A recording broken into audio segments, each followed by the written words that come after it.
My name is Adrian Cole. I'm 34 years old, and 11 years ago, my own father let me get sentenced to juvenile detention for a violent robbery my older brother committed because protecting his favorite son mattered more to him than protecting the truth. And the part that still haunts me most is that he looked directly into my eyes inside the courtroom while I begged him silently to stop it, then lowered his head and allowed the judge to believe I was guilty. People think betrayal always arrives loudly through screaming fights and dramatic confessions. But honestly, the moment that destroyed my life happened in complete silence inside Jefferson County Juvenile Court in Birmingham, Alabama, where a 16-year-old boy realized his family had already decided he was expendable. Before I tell you how I eventually became the judge overseeing the same brother my father sacrificed me to protect, you need to understand the kind of family I grew up inside, because favoritism alone does not create disasters this ugly. Fear does. Control does. My father, Harold Cole, spent his entire life obsessed with reputation, appearances, and power. He owned 3 successful automotive repair businesses across northern Alabama, donated money to church organizations, sponsored youth baseball teams, and constantly lectured everyone around him about responsibility and discipline, while behind closed doors our entire family revolved around one unwritten rule nobody ever challenged openly: protect my older brother Nathan no matter what it costs. Nathan was 4 years older than me, naturally charismatic, reckless in a way people somehow found charming instead of dangerous, and unbelievably skilled at escaping consequences. Teachers excused him because he was popular. Coaches defended him because he won games. Neighbors admired him because he smiled easily and knew exactly how to make adults feel respected while manipulating everyone behind the scenes. Meanwhile, I became the quiet younger son who spent more time reading books and studying debate material than partying, which in my father's mind made me emotionally soft, but also more reliable, more controllable, and ultimately easier to sacrifice when things went wrong. But here's what nobody outside our family knew back then. By late 2013, Nathan had secretly accumulated massive gambling debts connected to underground sports betting groups operating around Birmingham bars and pool halls. And according to information I uncovered years later, some of the people demanding repayment were becoming violent. The robbery happened on November 9, 2013, outside a small electronics distribution warehouse near Avondale, where Nathan and 2 friends planned to steal expensive computer equipment they could resell quickly for cash. But the situation spiraled out of control after a security guard recognized Nathan's truck and tried stopping them physically. During the struggle, the guard suffered a severe head injury after being shoved backward onto concrete, turning what should have been theft charges into aggravated assault carrying potential prison time. I wasn't there that night. I was at school preparing for a regional debate competition the next morning. But here's the detail that ruined my life. My backpack happened to be inside Nathan's truck because earlier that week he borrowed it while his own vehicle sat in a repair garage connected to our father's business. Suddenly, police found my belongings connected directly to the crime scene before anyone even questioned me properly. Wait until you hear what happened after detectives arrived at our house, because honestly, that was the moment I understood my father already chose Nathan over me long before any courtroom became involved. Detectives questioned us separately around midnight while my father sat silently at the kitchen table drinking coffee with this cold expression I still remember perfectly. And even though Nathan's timeline barely made sense under basic questioning, he stayed strangely calm while I panicked, trying desperately to explain why my backpack was inside the truck. Then, after detectives finally left, my father called both of us into his office and shut the door behind us. What he said next permanently changed how I understood family. He looked at Nathan first and asked whether police could actually prove who pushed the security guard. Nathan admitted there were no clear cameras showing the assault itself. Then my father turned toward me and calmly explained that since I was 16 and Nathan was 20, the juvenile system would recover me easier than adult prison would recover Nathan. At first, I genuinely thought he was speaking emotionally out of panic, but then he laid out the plan in horrifying detail. If I accepted responsibility as a minor involved in a robbery gone wrong, sentencing would likely stay inside juvenile detention instead of adult prison. Nathan could continue helping run the family businesses. Public scandal would remain limited. According to my father, one damaged future was better than destroying the entire family permanently. I remember staring at him, unable to process what I was hearing, because some part of me still believed parents protected their children equally somehow. But the worst part wasn't even my father's betrayal. It was Nathan's silence. He never once told him no. Over the following weeks, my father manipulated every piece of the situation carefully. He hired attorneys who pressured me toward plea agreements for my own protection. He convinced relatives I became involved with dangerous influences at school. He repeatedly reminded me that if Nathan went to prison, the businesses would collapse financially, and dozens of employees would lose jobs because of me. And slowly, through fear, guilt, exhaustion, and emotional pressure, a terrified 16-year-old boy signed paperwork accepting responsibility for a crime he never committed. 11 years later, the same brother my father sacrificed me to protect would stand inside my courtroom facing charges far worse than robbery, and this time there would be no family lie left strong enough to save him. Juvenile detention changes the way you see people permanently, because once you spend enough time trapped inside a system filled with violence, fear, manipulation, and hopelessness, you stop believing adults automatically tell the truth or protect children the way they claim publicly. And honestly, I think that realization damaged me more deeply than the detention itself, because at 16, I entered Redmont Juvenile Facility outside Birmingham, still carrying this desperate hope that eventually my father would admit the truth and bring me home.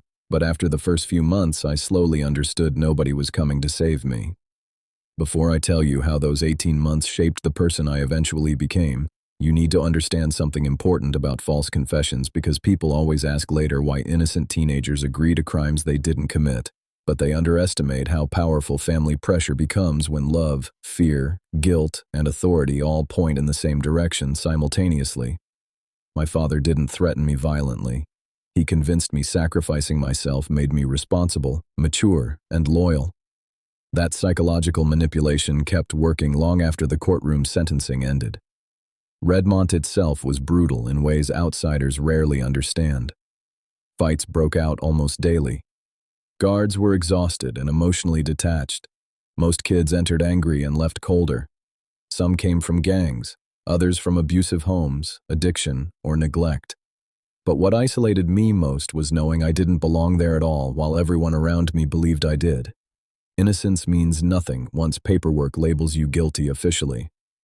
Around that same period, my father stopped visiting regularly after the first few months because, according to relatives, he became increasingly focused on expanding the family business while Nathan publicly enrolled in business management courses, supposedly preparing to help run company operations one day. In other words, my sacrifice worked exactly the way my father intended. Nathan stayed free. The businesses stayed stable. The family reputation survived. Meanwhile, I sat inside detention losing pieces of myself emotionally, while everyone outside continued their lives almost normally. But here's what my father never expected. Redmont also introduced me to the person who would eventually reshape my future entirely.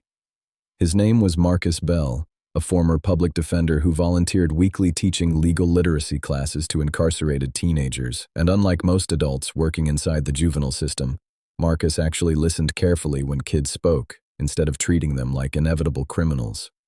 One afternoon after class, he noticed inconsistencies in my case summary because apparently most 16-year-olds don't ask detailed procedural questions about plea coercion and evidentiary standards unless something unusual happened during prosecution.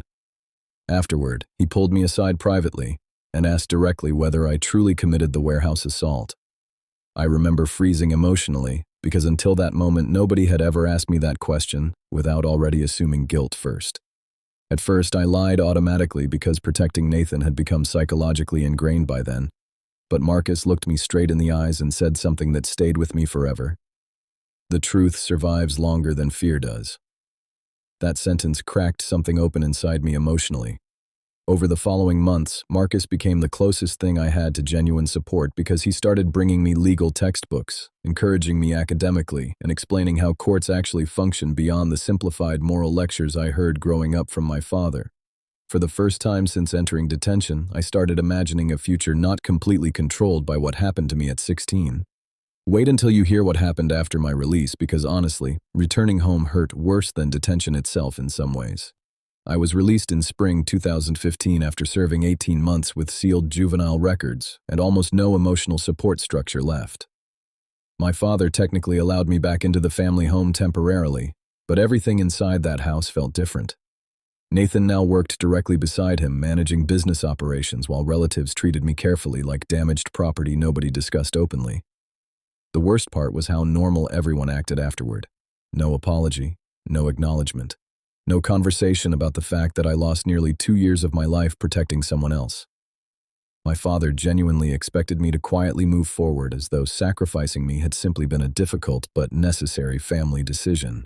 Around the same time, I discovered Nathan's reckless behavior never actually stopped after my sentencing.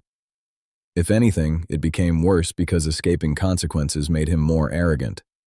He drank heavily, gambled constantly, and started associating with increasingly dangerous people tied to construction kickback schemes around Birmingham. Meanwhile, I worked warehouse shifts at night while attending community college classes during the day because Marcus Bell refused to let me waste the intelligence he saw in me. He pushed me relentlessly toward education, eventually helping me apply for scholarship programs supporting formerly incarcerated youth rebuilding their lives academically. Looking back now, Marcus probably saved me from becoming permanently bitter because without him, anger would have consumed me completely. In 2017, I transferred into the University of Alabama's law program through a competitive rehabilitation scholarship after graduating near the top of my undergraduate class. And for the first time in years, I started feeling something unfamiliar again. Pride based entirely on my own work instead of family expectations. Ironically, my father suddenly became interested in reconnecting publicly once my academic success attracted local attention connected to juvenile justice reform advocacy. And I remember feeling physically sick watching him tell people how proud he was of my resilience after personally destroying my childhood at 16. Nathan, meanwhile, acted increasingly nervous around me as my legal career progressed, especially after I became assistant district counsel handling fraud and organized crime investigations connected to northern Alabama businesses. Deep down, I think he always feared the past might eventually return somehow. What neither he nor my father realized was that their real problem would not come from the robbery itself. It would come from the entirely new crimes Nathan committed afterward, while believing he remained untouchable forever, because his family already proved they would destroy someone else's life to protect his, and eventually those crimes would place him directly inside my courtroom with nowhere left to hide at all. By 2021, my life looked nothing like the frightened 16-year-old boy standing inside juvenile court believing his future ended before adulthood even started, because through years of obsessive discipline, education, and pure stubborn refusal to let my father's betrayal define me permanently, I built a legal career strong enough that even people who once whispered about my juvenile record started treating me with genuine respect instead of suspicion. I became assistant district counsel in Jefferson County, specializing in organized financial crime, corruption networks, and fraud investigations tied to construction and municipal contracting, which honestly felt ironic sometimes considering my own life collapsed because powerful adults manipulated the justice system for personal protection. Before I tell you how Nathan's new crimes eventually collided directly with my courtroom, you need to understand something deeply dangerous about people who escape consequences early in life. Because once someone learns family influence, money, and manipulation can erase accountability repeatedly, they stop fearing limits entirely. That's exactly what happened to Nathan. While I rebuilt my life from almost nothing, he spent years becoming more reckless, more entitled, and more convinced that somebody else would always absorb the damage caused by his choices. Around that same period, my relationship with my father turned emotionally hollow, because although we occasionally attended the same family events publicly, there was always this invisible wall between us neither of us acknowledged directly. He tried repeatedly to act proud of my accomplishments once my legal career started benefiting the family image socially. But every time he praised me, I kept remembering the same man calmly explaining at 16 that my future mattered less than Nathan's. Nathan himself rarely spoke to me beyond forced holiday conversations because deep down, he understood something my father refused to admit openly. I never truly forgave either of them. But here's the twist none of us expected. The case that eventually destroyed Nathan didn't begin with violence or gambling. It began with construction contracts. Around late 2022, federal investigators quietly started examining suspicious financial activity connected to several Birmingham infrastructure development projects involving inflated invoices, shell subcontractors, bribery payments, and fraudulent payroll structures tied to public transportation renovations, and buried inside those investigations was a logistics company partially owned by Nathan through hidden partnership agreements connected indirectly to our father's automotive business network. At first, Nathan probably assumed the situation would disappear like every previous problem because people around him always cleaned up consequences before they became dangerous.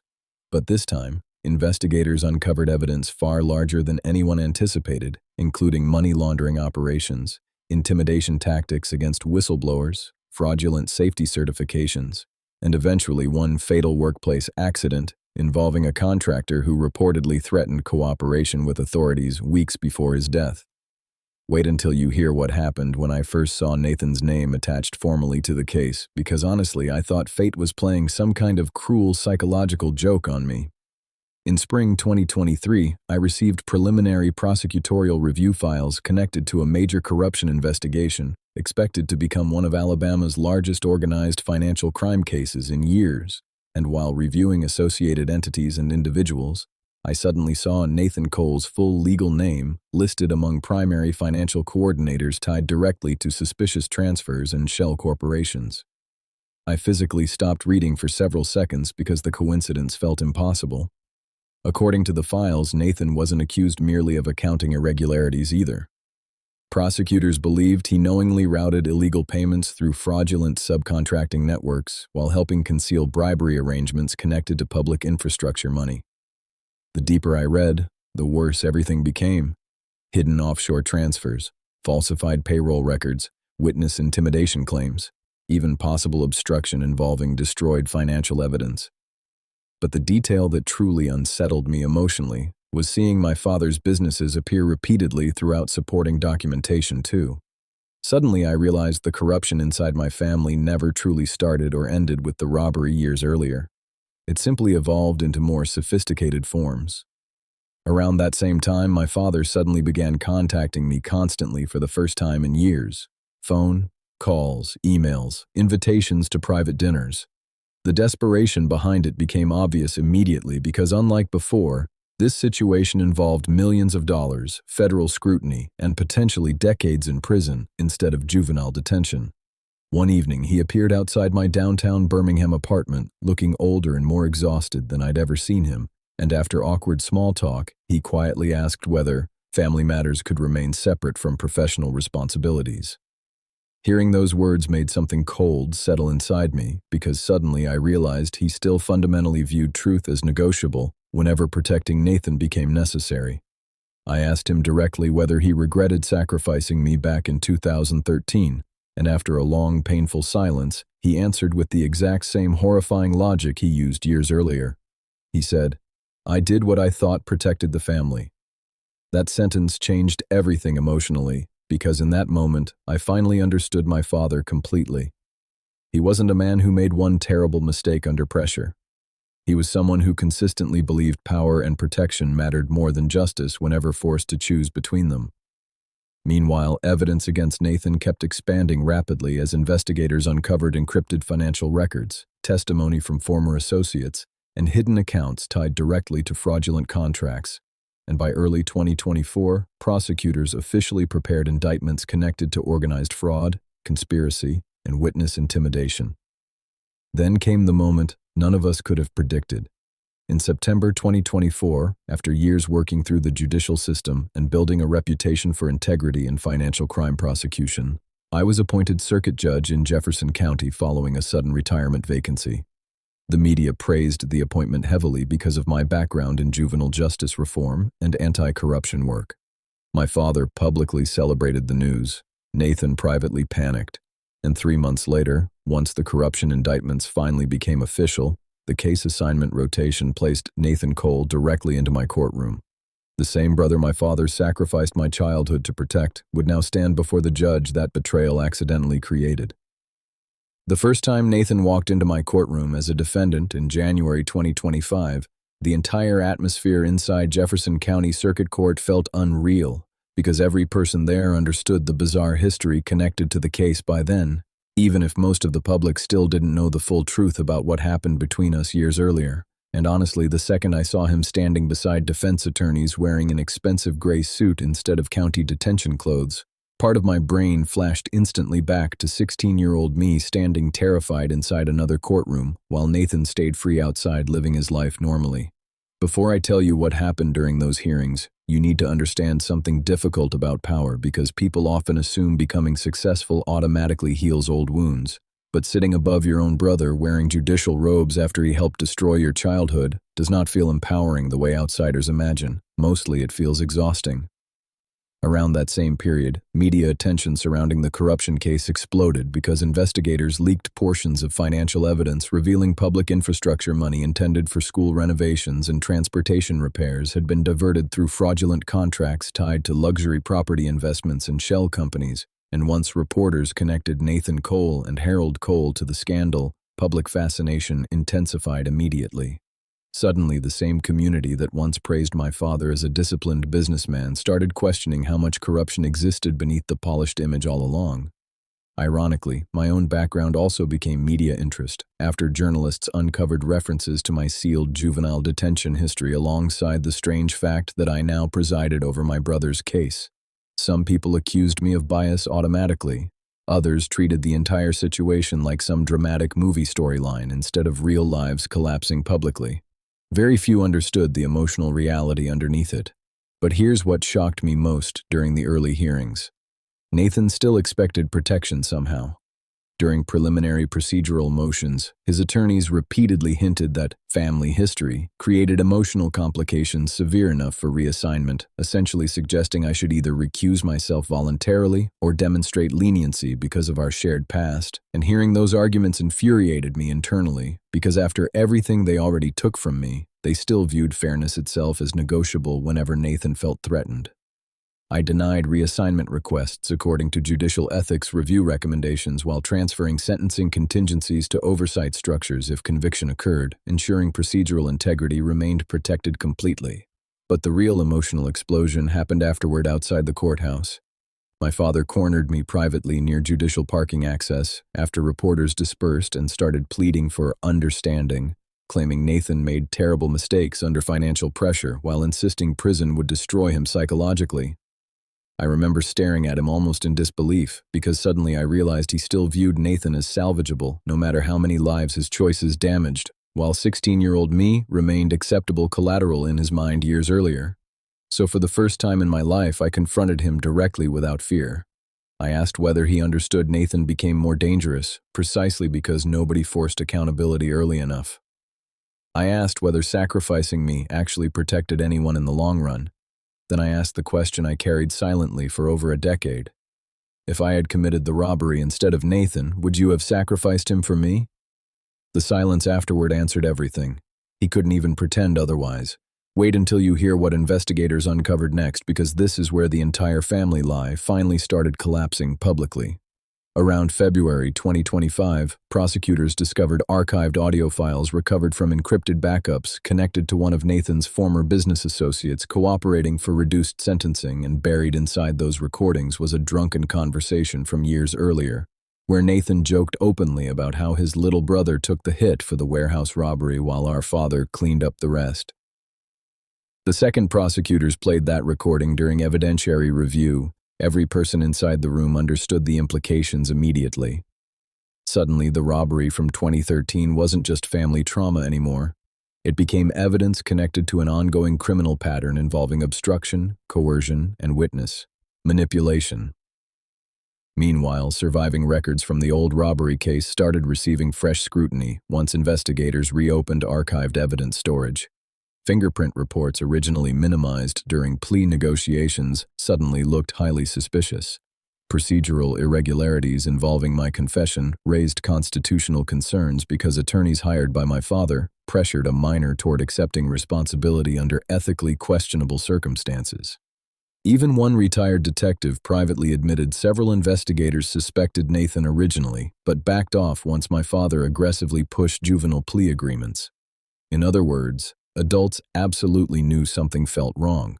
They simply accepted the easier version because nobody wanted to believe a respected businessman would sacrifice one son to save another. Around that same time, Marcus Bell traveled from Atlanta to attend portions of the corruption hearings after hearing about the reopened robbery evidence, and seeing him sitting quietly inside the gallery nearly overwhelmed me emotionally because 12 years earlier, he was the first adult who treated me like truth mattered when nobody else did. After court adjourned one evening, we walked together through downtown Birmingham while he reminded me something I desperately needed to hear.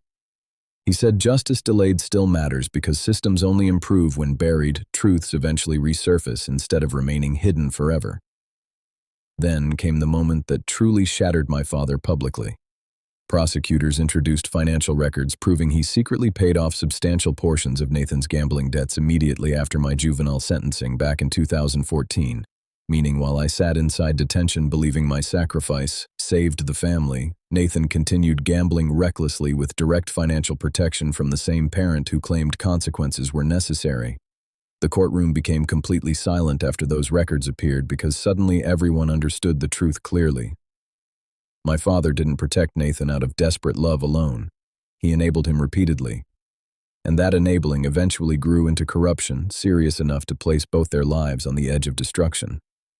Meanwhile, the Attorney General's office formally initiated emergency review proceedings regarding my juvenile conviction after prosecutors connected the audio recordings and new evidence directly to the old case.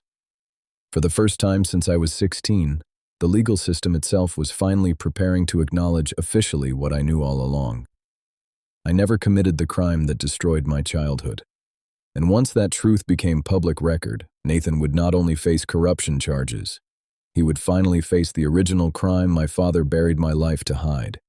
The day the state officially vacated my juvenile conviction felt emotionally stranger than triumphant because for years I imagined that moment constantly, believing legal exoneration would somehow erase the humiliation, fear, anger, and isolation I carried since 16. Yet when the judge formally declared my confession invalid due to coercive pressure and newly surfaced evidence tied Nathan directly to the warehouse assault, the strongest emotion inside me wasn't relief. It was grief. Grief for the boy who lost his childhood, while the adults around him chose convenience over courage. Before I tell you what happened during Nathan's final trial phase, you need to understand something important about justice, because legal correction and emotional healing are not the same thing. Courts can reverse convictions, clear records, and expose lies publicly, but they cannot return birthdays spent inside detention, opportunities destroyed by trauma, or the years someone spends believing their own family valued them less than another child.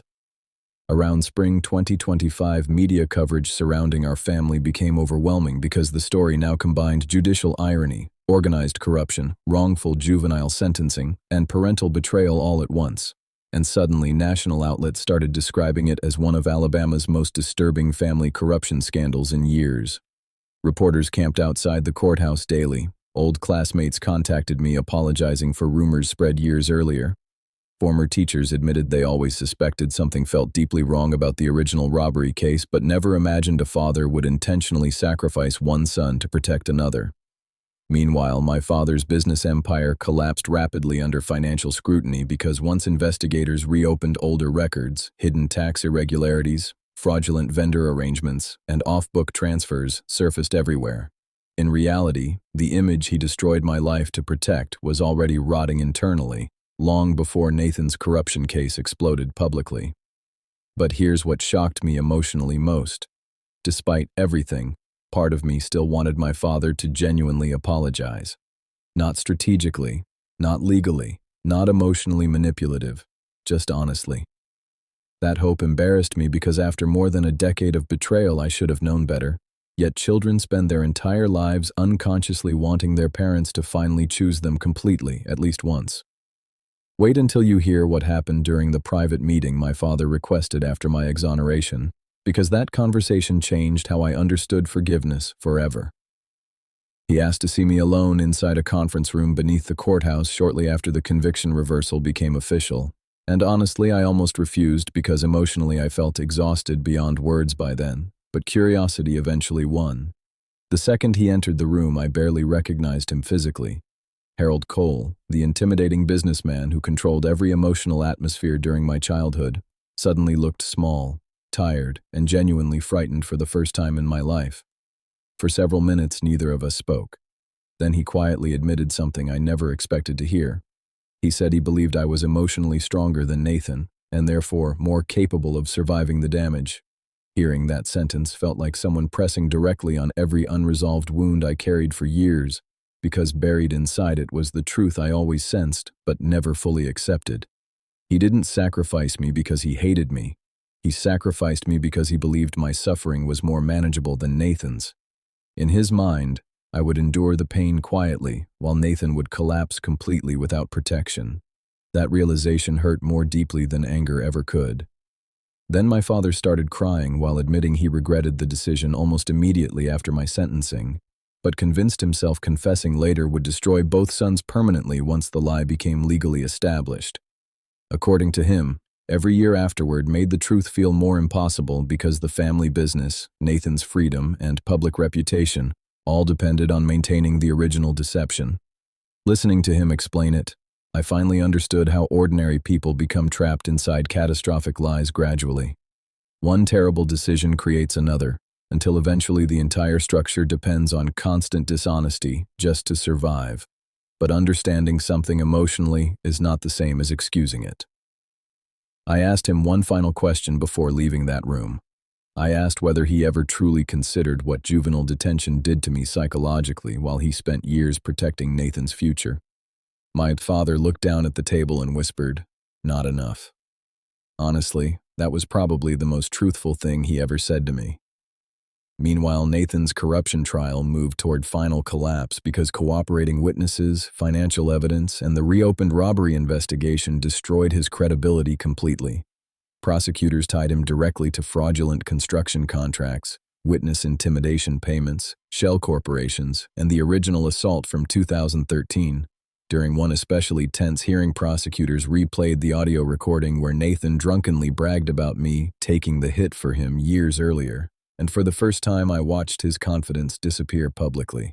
He stopped acting untouchable. He stopped smirking at reporters. He finally looked afraid.